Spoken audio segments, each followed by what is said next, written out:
Last night we witnessed the greatest comeback and the worst collapse in the history, potentially in the history of sports. What's going on, everybody? This is the episode. Welcome back to another episode of the Don't Argue with the Facts podcast. Your host, Noah Love. And today we will only be discussing the Knicks doing the, I guess, impossible. It's not impossible anymore. Coming down from 29 points to go up 3-1 in the series against the Spurs. Um, we're just going to get into it because I have a lot to say. Okay. Number one, when we're talking about this game, I said the key, I said what yesterday I thought the keys to the game for the Spurs was getting out to a good start. They didn't just get out to a good start. They got out to a great start. They were blazing. They were up 27 points at halftime. And then they proceeded to play the dumbest second half of a championship contending team I've ever seen in my life. It's not the fact that you lost the game, it's the way you lost it. To be up 29 points in an NBA Finals game and to blow that lead. We are many hours removed, and I still can't believe they blew it. If you are a Spurs fan, how do you even wake up today? If you are a Spurs player, if you're Mitch Johnson, how are you not ashamed today? Because when you blow a 29-point lead in any sport or just in the NBA Finals, you have to help that team. The team that come back. You have to help them. And the Spurs helped them in the second half. The first half, the Knicks, I don't know what that was. I think they were too focused on roughing up Wimby and everything in the refs and everything, and they got in terms of their game, they were off their game. And then in the second half, they decided to play basketball. This is a game, if you're the Spurs, if you watch the game, it was literally Brunson and Anunoby versus the Spurs. That's what it was. The Spurs had 76 points at halftime. They scored 30 in the second half. That is the largest point drop in an NBA history. They played the dumbest basketball game in the second half in the history of civilization.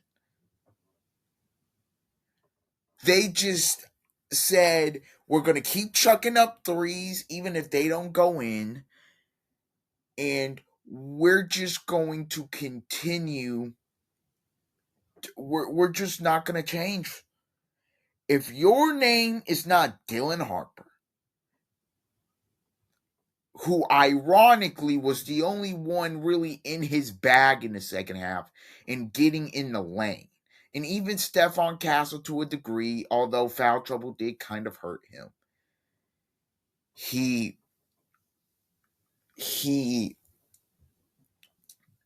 The rest of them, you can't do it. To me, the Knicks came back and won the game because Brunson, OG, to me, he's been incredible.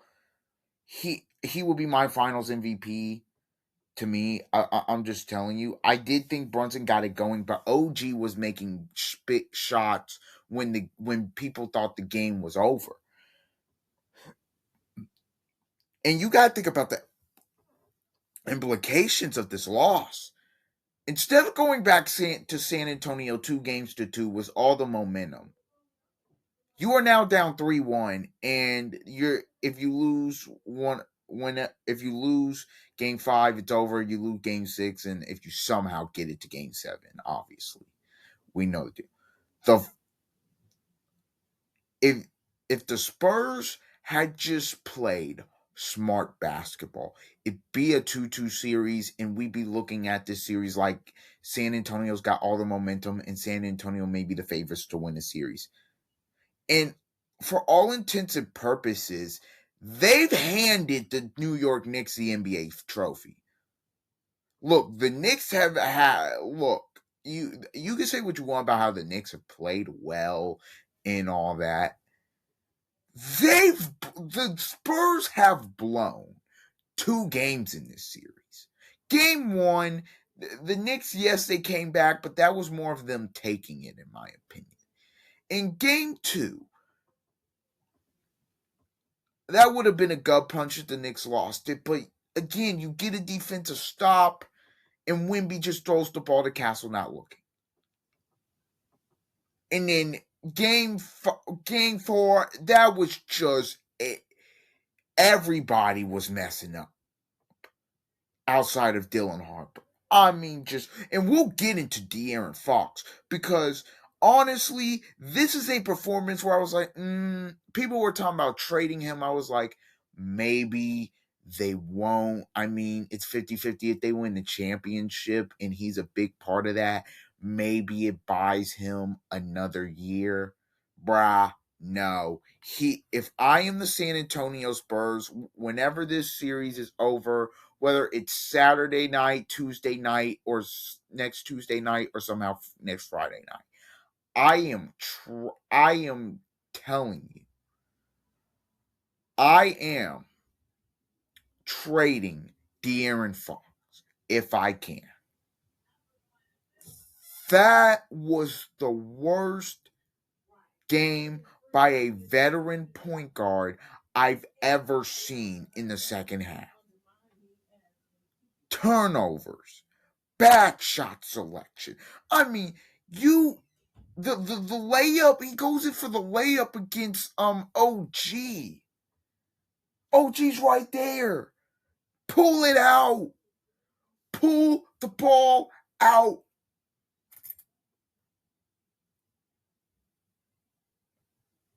And make 2 free throws. How about the play? This is a play nobody's talking about. When it's 105-104 in the fourth, and he gets a screen from Wemby and just throws it up in the air. And Josh Hart has a breakaway, and he just misses it. And look, if the Knicks had lost the game last night, people would have went back and looked at that play because that would have been huge. If Wemby makes 2 free throws after that, man, that's a huge swing. So Josh Hart kind of got bailed out because he should have dunked it. Don't know why.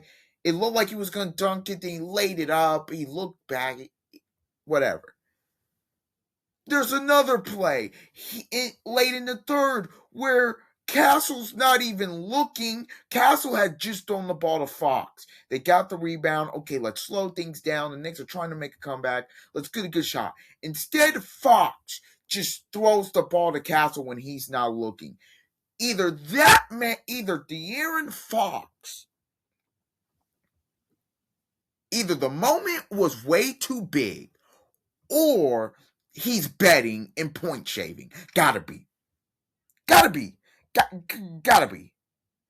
Because there's no way, as a veteran, as a 28-year-old point guard, if Dylan Harper was making these mistakes, as bad as it would have been and as frustrating as it would have been, if he's a rookie, even when Castle and Wemby are making mistakes, they're young players that it's their first time here. So, and they'll obviously have a chance to grow together and learn. De'Aaron Fox is 28 years old, ladies and gentlemen. De'Aaron Fox has been in the league for 9 years.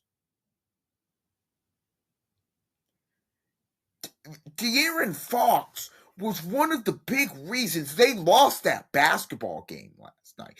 And look, I'm not going to make no mistake about it. Wembanyama played a big part too in his shot selection, missing free throws, no doubt. But if you're asking me who the two biggest reasons are, it's De'Aaron Fox and Mitch Johnson. Mitch Johnson waited for a 20-4 run to call a timeout. Really?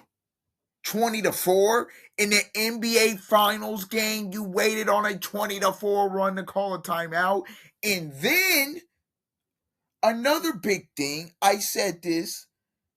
The reason the Spurs, honestly, in terms of these playoffs, have gotten to the finals, yeah, but your sixth man of the year has been flat out unplayable. Carter Bryant had 5 points in 5 minutes, and you didn't even think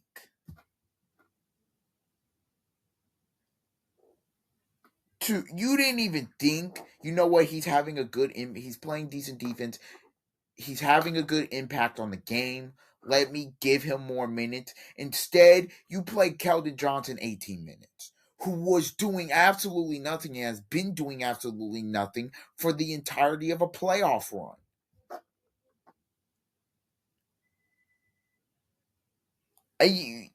This is a game that gets players traded and people fired, or not even a game. This is a series that gets people traded and people fired. I'm not suggesting they fire Mitch Johnson, but boy, you got some soul searching to do. And look, it's 3-1, and look, the only team to come back from being down 3-1 in the finals is the 16 Cavs. The 16 Cavs had LeBron James and Kyrie Irving. And look, I'm not saying it's not possible that the Spurs can't win 3 straight. I actually think the Spurs may find a way to win Saturday night, but I think it ends Tuesday night back in the Garden. The Spurs aren't ready yet. They're not ready. It is plain as day. Them dudes are the amount of mistakes they have made in this series. They're not ready to win a championship. Let's just be honest about it. But but I will say this: De'Aaron Fox, that is some of the worst man. That was some of the worst clock management I've ever seen. People will look at the box score and be like, "Well, he wasn't that bad." No, in the second half, he was that bad. Because look, it started in the third quarter. I know Draymond in the halftime show said they kind of made a run. The Knicks had kind of cut it down, but then the Spurs had gotten it back up at the half, so they were up 27 points at halftime. There was no way you were up 81-52, 81-52. You only scored 25 points the rest of the way.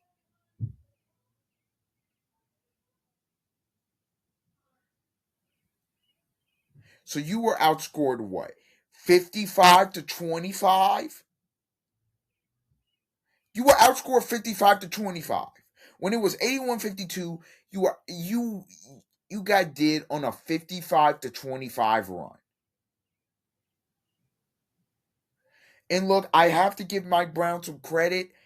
He went to the Alvarado Brunson lineup, and it was huge.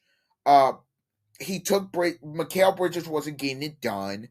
He sat him down.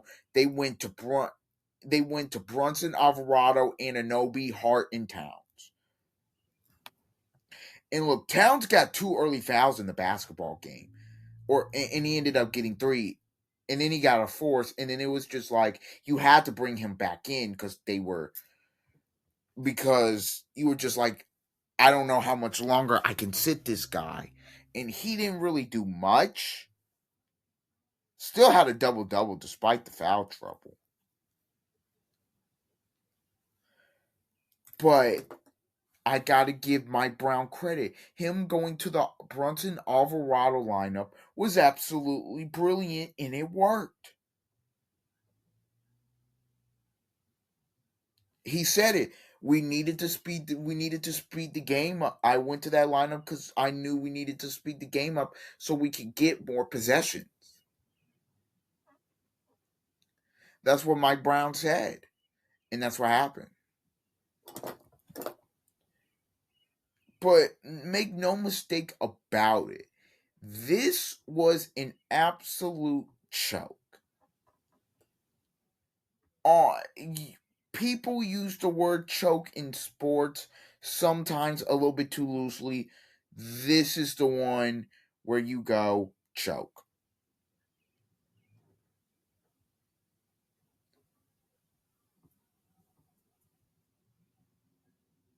Bro, like, and I'm reading this here. It says the Spurs are 11.9 points per 100 possessions better in the NBA Finals when Victor Wembanyama plays alongside Dylan Harper compared to De'Aaron Fox. Wembanyama and Harper plus 10.3 net rating. Wembanyama and Fox minus 1.6 net rating. After I'd start Harper and bring Fox off the bench. I'm just done. De'Aaron Fox. Look, De'Aaron Fox. A lot of people tonight are calling him a losing player, in that it was his fault when he was in Sacramento. Was it all his fault that Sacramento sucked? No. But we now see big reason. You got a team out there. The point guard position has been crucial. Dylan Harper has been better all 4 games of this series. He wasn't on the floor in game 1 when he was killing. He was not on the floor then. I feel bad for the guy. I do, because honestly, if he's on the floor in these last couple of minutes for these 4 games, I legit think it's at least 2 games to do. And even while he was on the floor last night, they didn't give him the ball. He was either in the corner or in the dunker spot.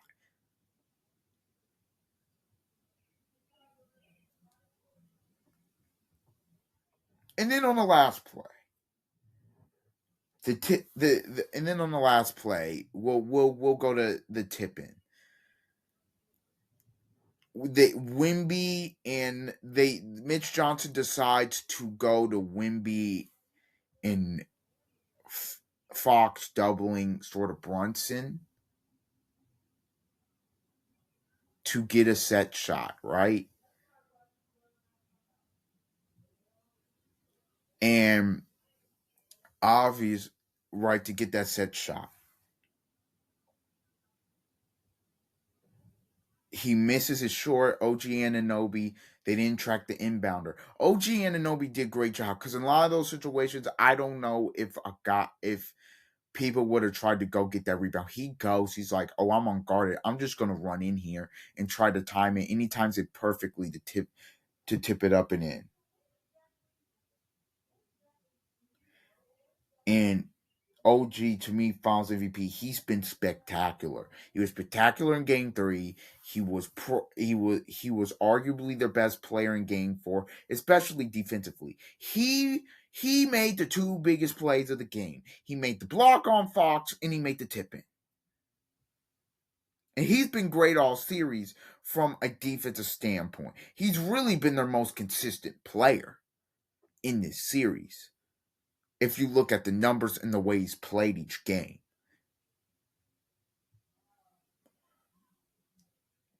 But I mean, it's an all-time choke. It's an all-timer. And it's a choke that probably just gave the Knicks the first title in 53 years. And look, if you make the change to Harper and Wembanyama and you win game 5, or if you make the change to Harper start and you win game 5, okay, fair. You can at least see, to me, San Antonio, that home crowd can at least lift you to win game 5. If you've got any pride about you, you'll win game 5. Game 6 is the one going back to, I just don't see. Because the Knicks, I'm going to be honest, the Knicks haven't played a full 48 in this series. I thought the best overall game they played was game 2. I don't think either team play well in game 1. I thought game 3 they were okay. But I thought game 2 they had played pretty well, but there was a stretch there, that's last stretch in the fourth quarter. Those last 6 minutes, you just went, "Oh my goodness." If the Spurs come back and get this, that would be heart-wrenching. Again, if the Spurs if the Spurs, people are saying, okay, with better clock management and everything, they'd be up 3-1, and to a degree, you're right, bro. If even with the Wemby turnover,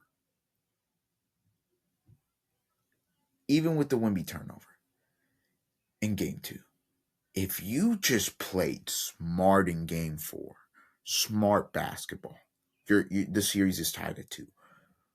Or even if you blow that lead, if Wemby doesn't make that turnover and it goes into overtime potentially, the series is tied probably at 2, because I think with the way it was going, I mean, just with the way it was going, I felt like the Spurs were going to win that game, and because the Knicks just could not stop the bleeding. Um, Dylan Harper did not attempt a shot in the final 10 minutes of game 4. That's coaching malpractice. I don't know. Mitch Johnson, bro. I don't know. I don't know. What people think, you got people think it's salary politics. I don't know what it is. The fact that he kept running the offense through De'Aaron Fox when De'Aaron Fox clearly did not have it going.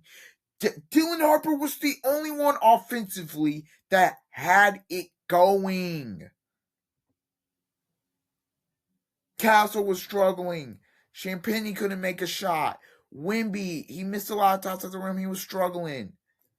Fox, struggling. Johnson, struggling. Dylan Harper was the only one that had it going. And when the team is trying to come back, you're like, you know what, Dylan? We're going to run you and Wembanyama in these 2-man games. We're going to drop a lot of plays for you, and you're going to make it happen. And we're going to go with the high hand. And we're just win or lose, let's go. Instead, you continued to run the offense through De'Aaron Fox.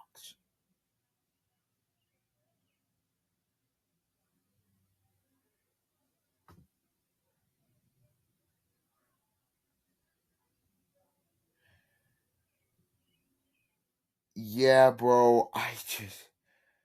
And then De'Aaron Fox he said, I just thought I'd be able to outrun OG Anunoby. That was on the layup. Dog. You pull the basketball out. You pull it out. Instead, you went up for the layup. The Spurs genuinely just had the worst collapse in the history of the sport. I I genuinely can't. Like, I've seen some bad collapses in sports. I saw 28-3. I saw it when uh the Giants blew that game to Denver. There there's been plenty more that I could just think of. Oh, the Knicks last year blowing that game. Game one in the East Finals against the Pacers. The Spurs in Game 6 in 13. Like I've been alive to see in sports some collapses, and how poor the Lions against the Niners in the NFC title game. Oklahoma against Georgia in the Rose Bowl, like UConn Duke this year, like a lot. Like I've seen a lot of collapses. Ain't nothing like that. Ain't nothing like that. That was a disastrous collapse, and I don't know if the Spurs have the mental capacity to come back from it. All right, everybody. This has been an episode of the Don't Argue with the Facts podcast. Please like, comment, share, and subscribe. I still can't believe that happened. But until the next time, see ya.